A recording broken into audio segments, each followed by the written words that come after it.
Jukka Odilta morjesta.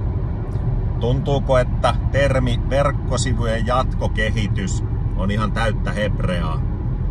No, koitan tiivistää, mitä se meillä tarkoittaa.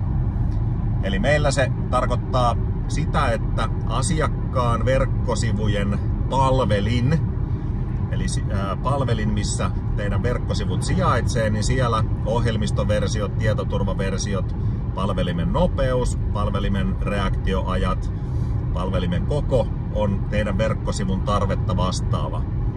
Toinen asia, mitä se pitää sisällään, on se, että verkkosivujen koodi, eli se julkaisujärjestelmän koodi, tyypillisesti WordPress, niin siitä on viimeisin toimivaksi havaittu ohjelmistoversio asennettu.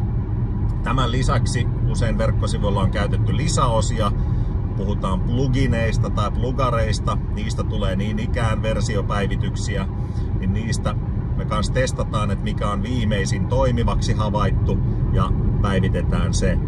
Ja sitten kolmas asia, mitä se pitää sisällään meillä jatkokehitys on se, että verkkosivuja parannellaan. Eli on ne sitten asiakkaan kanssa sovittuja sisällön paranteluja tai kuvien muokkaamisia tai värien vaihtamisia tai käyttäjäpolun lyhentämistä tai kokonaan uuden osion tekemistä.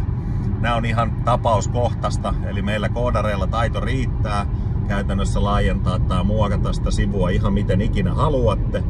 Mutta tätä kaikkea meillä verkkosivujen jatkokehitys pitää sisällään. On rohkeasti yhteydessä, jatkokehitetään teidän verkkosivua ja Odin ammattilaiset auttaa.